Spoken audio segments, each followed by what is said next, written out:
최근에 나온 스페이스X 소식 보셨어요? 기업 가치가 8천억 달러? 네, 봤습니다. 우리 돈으로 환산하면 1,040조 원이 넘는 정말 엄청난 숫자죠. 맞아요. 1,040조.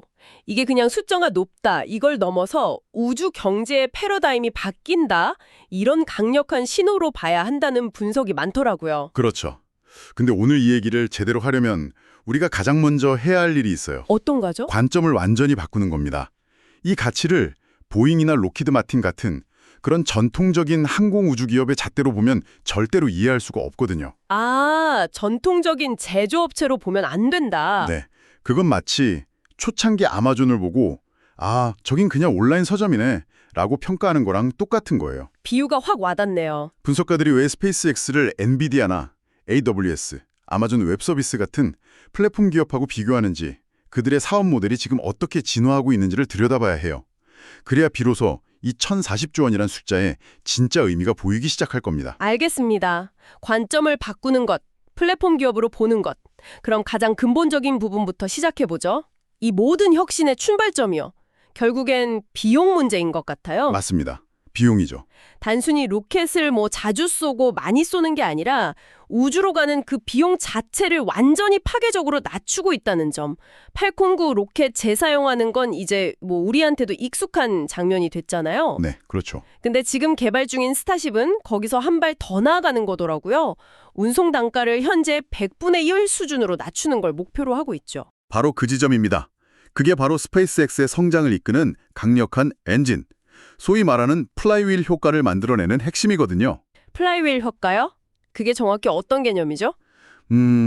아주 크고 무거운 쇳덩어리 바퀴를 한번 상상해 보세요. 네, 거대한 바퀴요. 그걸 맨 처음에 한 바퀴 돌리려면 정말 엄청난 힘이 들잖아요. 네, 낑낑대면서 밀어야겠죠? 그렇죠. 하지만 일단 그게 회전하기 시작하면 그 다음부터는 관성이 붙어서 점점 더 적은 힘으로도 훨씬 더 빠르게 돌릴 수 있게 되죠.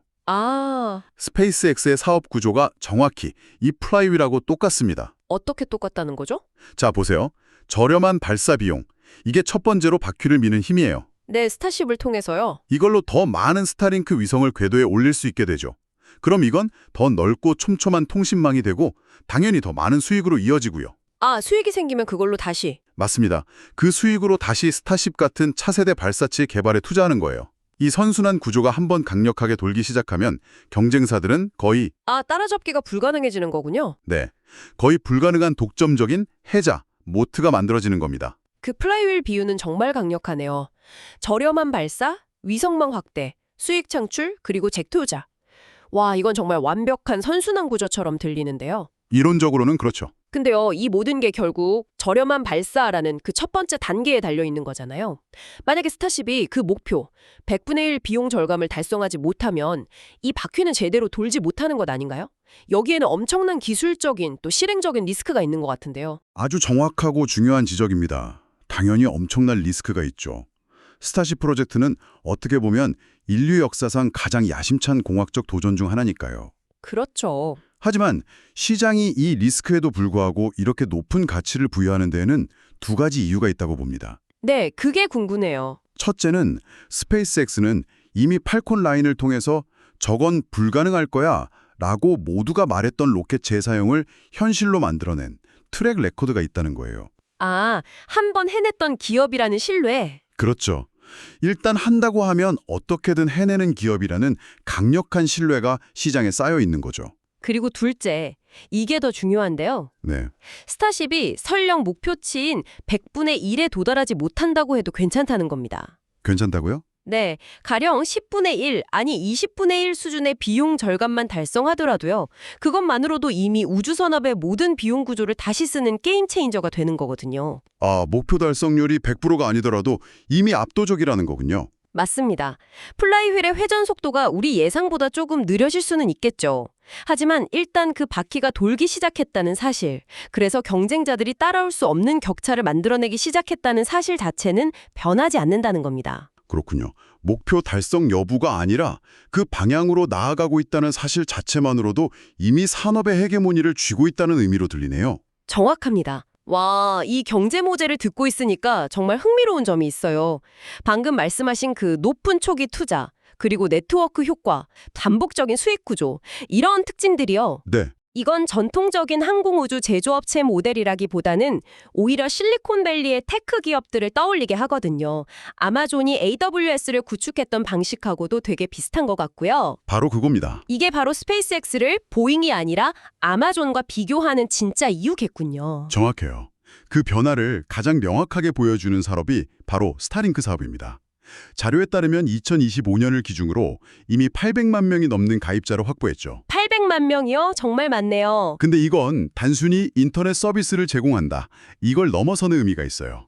특정 국가나 지역에 국한되지 않는 전 지구적인 초연결 인프라를 민간 기업 하나가 소유하고 운영하게 됐다는 뜻이거든요. 아, 로켓을 만들어서 파는 건 일회성 제조업이잖아요. 네, 한번 팔면 끝이죠. 하지만 스타링크는 매달 구독료를 받는 서비스업입니다.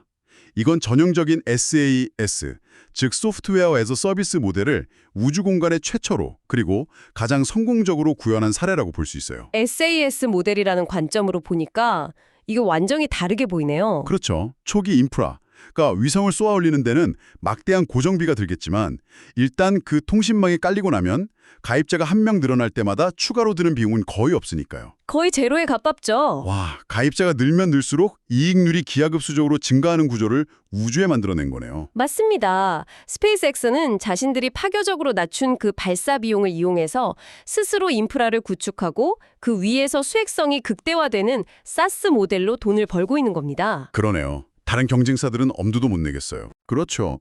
경쟁사들은 일단 발사 비용 자체가 너무 비싸니까 이런 인프라를 구축할 생각조차 하기가 어려운 거죠. 이것이 바로 아까 말씀드린 플라이휠이 만들어내는 압도적인 혜자인 겁니다. 이야기가 들을수록 점점 더 흥미로워지네요. 그런데 자료에서 한 단계 더 나가더라고요. 단순한 위성 인터넷 서비스를 넘어서 우주 기반 AI 데이터 센터라는 개념까지 언급되던데요. 이건 또 어떤 그림인가요? 그 부분이 스페이스X가 그리고 있는 훨씬 더 큰 장기적인 비전을 보여주는 대목입니다. 네. 지금 전 세계적으로 데이터 생성량이 폭발적으로 늘고 있잖아요. 특히 AI 모델을 훈련시키고 운영하려면 데이터 센터가 필요한데 이게 거의 전기 먹는 하마가 되어가고 있죠. 맞아요. 전력 소모가 어마어마하다고 들었어요. 네, 지상에서는 이제 데이터 센터를 지을 부지를 찾기도 어렵고 전력을 확보하는 것도 점점 더 큰 문제가 되고 있어요. 그렇죠. 스페이스X의 구상은 이 데이터 처리의 공간 자체를 아예 우주로 확장하겠다는 겁니다. 잠시만요. 데이터 센터를 통째로 우주로 옮긴다는 건가요? 물리력으로요? 네, 맞습니다. 물리적인 서버 자체를 우주 궤도에 띄우는 거죠. 와, 그리고 스타링크 통신망을 통해서 지상의 데이터를 우주로 보내서 처리하고 그 결과를 다시 지상으로 내려보내는 방식이에요. 그렇게 되면 뭐가 좋은데요? 일단 지상에서의 공간이나 전력 문제에서 훨씬 자유로워지겠죠.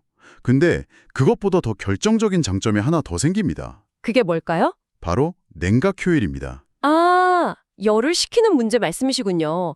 데이터 센터는 열이 엄청나게 발생하니까요. 그렇죠. 데이터 센터 운영 비용의 상당 부분이 그 서버에서 나오는 엄청난 열을 식히는 데 쓰이거든요.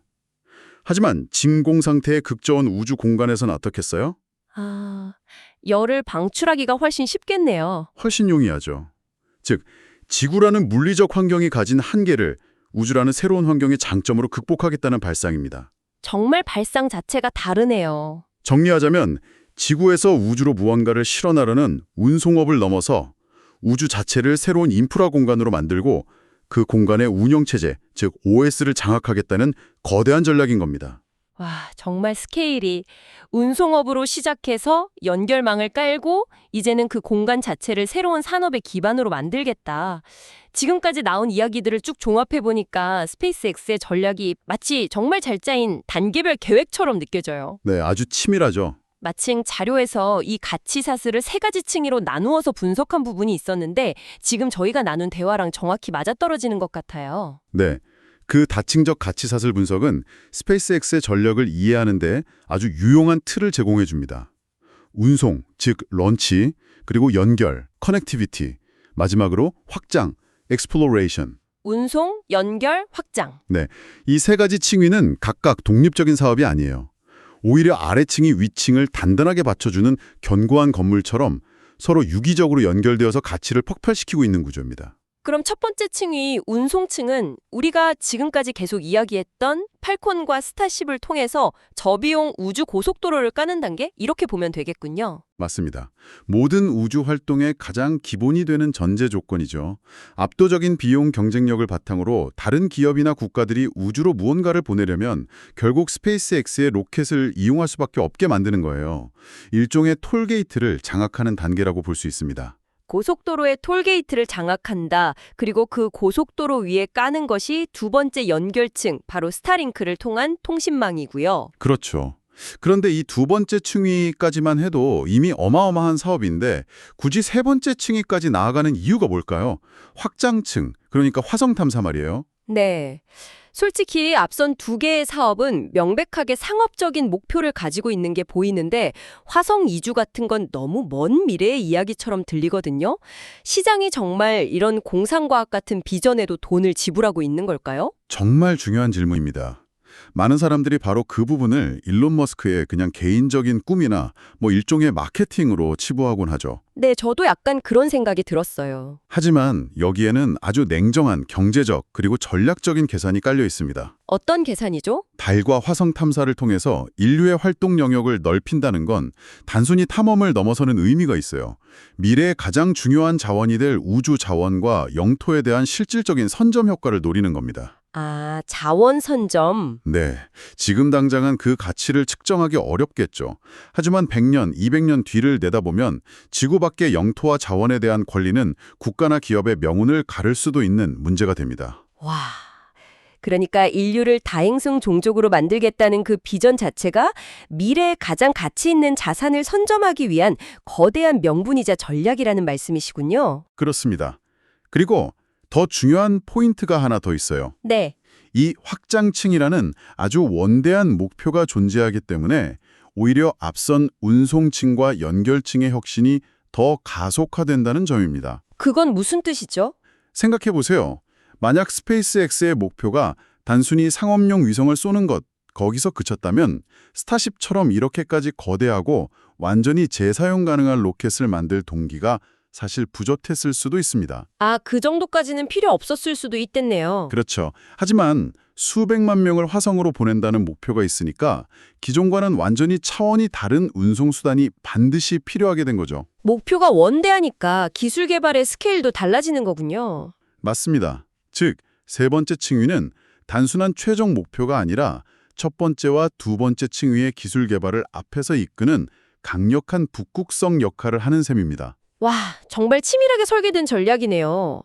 현재의 8천억 달러라는 가치는 결국 이 거대한 계획의 실현 가능성에 대한 시장의 신뢰가 반영된 결과라고 봐야겠군요. 네, 그렇게 해석하는 것이 타당합니다. 이 모든 것이 2026년으로 예정된 기업 공개 IPO를 위한 포석이라는 분석이 지배적이던데요. 네, 지금의 밸류에이션은 비상장 상태에서의 평가이고요.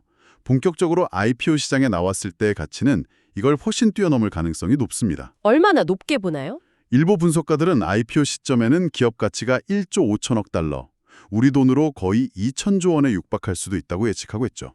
2천조 원이요? 네. IPO를 통해서 조달될 그 수십조 원의 자금은 화성 이주라는 지금까지는 국가 단위에서도 상상하기 어려웠던 프로젝트를 민간 기업 주도로 가능하게 만드는 자본의 연료가 될 겁니다.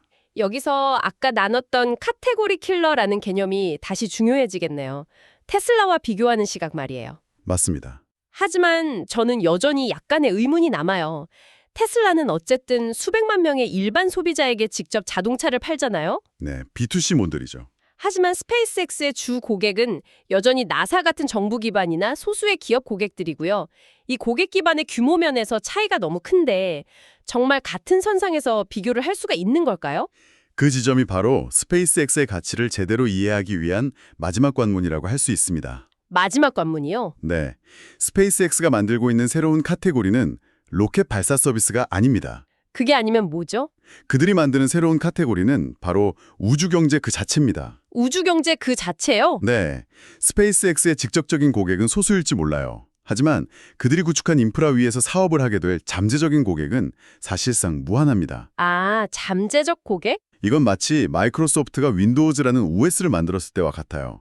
마이크로소프트의 직접적인 고객은 델이나 HP 같은 PC 제조사들이었죠. 그렇죠. 일반 소비자가 아니었죠. 하지만 윈도우즈라는 운영체제가 있었기 때문에 수많은 소프트웨어 개발자들이 그 위에서 게임도 만들고 오피스 프로그램도 만들고 온갖 새로운 시장을 만들어낼 수 있었잖아요. 아, 이제 알겠어요. 그러니까 스페이스X는 로켓을 파는 회사가 아니라 우주경제라는 이 새로운 세상이 돌아갈 수 있게 하는 운영체제를 제공하는 회사라는 말씀이시군요. 바로 그겁니다. 실종 소비자가 아니라 그 생태계 자체를 장악하고 있다는 거네요. 맞아요. 시장은 스페이스X를 단순히 빠르게 성장하는 성장주로 보는 게 아니라 우주 산업 전체의 새로운 표준과 규칙을 만드는 카테고리 창조자로 인식하고 있는 겁니다. 투자자들은 스페이스X의 주식을 사는 것이 아니라 우주 경제라는 새로운 시대의 개막 그 자체에 투자하고 있는 셈이죠. 와, 오늘 이야기를 쭉 정리해보니까 스페이스X의 8천억 달러라는 가치는 로켓 기술력에 대한 평가, 이게 아니네요. 아니죠. 지구의 경제권을 우주로 확장하는 거대한 운영체제 OS를 구축하는 것, 그것에 대한 가치평가라고 하는 편이 훨씬 정확하겠네요. 이렇게 보니까 이제 시작일 뿐이라는 말이 전혀 과장처럼 들리지 않습니다. 맞습니다. 그리고 바로 그 지점에서 우리가 한 걸음 더 나아가서 생각해 볼 질문이 던져지는 거죠. 어떤 질문이죠? 윈도우나 iOS 같은 운영체제가 깔리고 나서야 비로소 우리가 이전에는 상상도 못했던 수많은 혁신적인 애플리케이션들이 탄생하면서 세상이 바뀌었잖아요. 네, 그랬죠. 앱스토어 같은 것들이요. 만약 스페이스X가 정말로 우주경제의 운영체제를 구축한다면 과연 그 OS 위에서 어떤 새로운 애플리케이션들이 탄생하게 될까요? 정말 흥미로운 질문이네요. 운영체제 위의 애플리케이션이라. 우리는 지금까지 고속도로, 즉 운송과 통신망, 즉 연결이라는 인프라에 대해서만 이야기했지만 어쩌면 진짜 파괴적인 변화와 상상할 수 없는 부가가치는 바로 그 인프라 위에서 나타날 겁니다. 예를 들면 어떤 것들이 있을까요? 글쎄요. 우주 공간에서의 초정밀 제조업이라든지 소행성에서 희귀 자원을 채굴하는 것, 우주 관광을 넘어서 아예 우주에 거주하는 서비스, 혹은 우리가 아직 상상조차 하지 못하는 완전히 새로운 개념의 엔터테인먼트까지 정말 무궁무진하죠. 스페이스X의 진정한 가치는 어쩌면 그 무한한 가능성의 문을 열었다는 데 있는 것일지도 모릅니다. 항상 여러분의 성공 투자를 기원합니다. 내용이 좋으셨다면 구독, 좋아요 부탁합니다.